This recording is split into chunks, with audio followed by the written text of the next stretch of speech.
Hi everybody, this is Simon Ward from TheTriathlonCoach.com and your official Outlaw coach. So firstly, if you're watching this and you finished the Outlaw last weekend, I'd like to say a massive congratulations. You thoroughly deserved your medal. It was a really tough day out there, one of the toughest I've seen, and that includes going to Hawaii. So even if you were a little disappointed with your finish time, please don't be.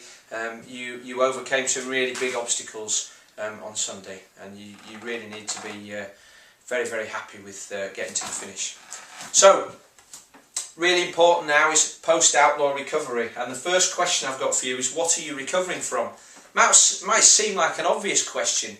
Of course, you're recovering from the Outlaw. It was between a 10 and 17 hour race, but it's not just that. It's the 5 to 10 months of training that you've endured up to this point, both mentally, from the discipline of training regularly, and the physical pounding that your body took every week. You know, if you were doing 10 hours of training and there was 40 weeks, then that's 400 hours of training that you've got to recover from, never mind the 10 hours of the race. So first thing I want you to do is have a look at your lifestyle for the next few weeks.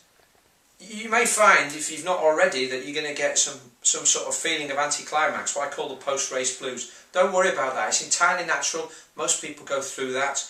Whether it's doing triathlon or any other big event they've been preparing for. It's basically the loss of, you know, the activities that you were doing to prepare for that in your daily routine. All of a sudden you've got all this spare time and nothing to aim for. So that will go fairly soon. Make sure you chill out. You've probably been very structured with your discipline and routine up until now.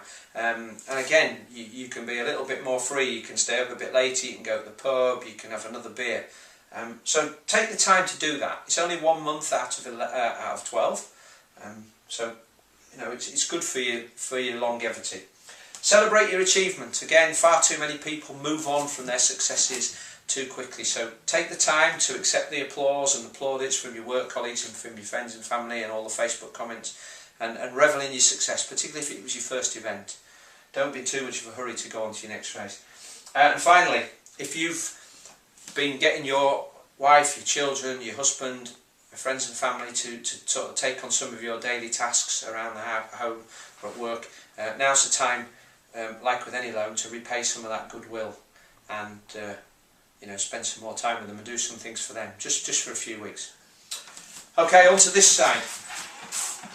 Apart from resting and recovery, one of the great ways to help your body recover and repair is by following good nutrition. After all the sweet stuff you consumed on Sunday, you probably felt like on Monday morning, I know I always do, you probably felt like a full English breakfast. Don't worry about that. Don't try and force yourself to eat the good stuff. If you fancy some, you know, if you fancy bacon sandwich, if you fancy fish and chips or a pizza, you eat it. You'll be feeling like that for a few days, and then that will wear off. So just go with the flow, just your body's way of balancing everything out. So 2 to 3 days, no rules. Probably from the Thursday onwards, you want to get back onto what I call the clean eating program. So wholesomeness, variety and moderation.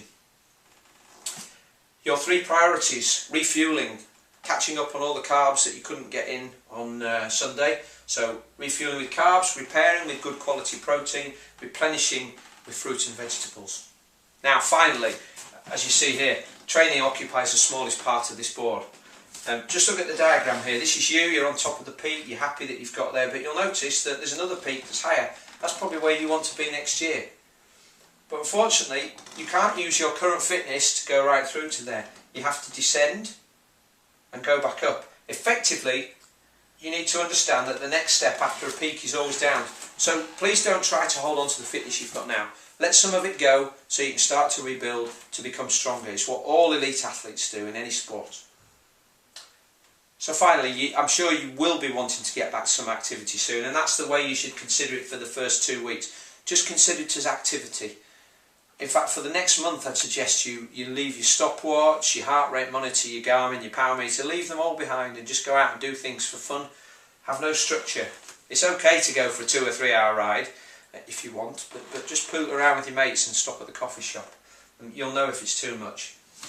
By week 3, you could probably get back into your normal training routine, so you can, but decrease the volume, stick to some drills and some nice easy stuff. By week 4, you'd probably be back at what would be your normal recovery week. So again, slightly reduced volume, slightly lower intensity. And after that, week 5, you'll be back to normal. So that's your normal training routine and starting to prepare for your next event. Just one word of warning there. If you don't feel like training, if you don't feel like you've recovered from the Outlaw by then, don't worry. Just continue with this until you do feel like it. You'll know when it's the right time. Alright, so that's it for now. Please do enjoy good recovery. For those mad fools amongst you who've got other races planned within this next 4 weeks, I'm not going to do anything about that in this video. That's for some other time. For the rest of you, hopefully we'll see some of you at the finish in 2014. But until then, enjoy the rest of your year, and bye for now.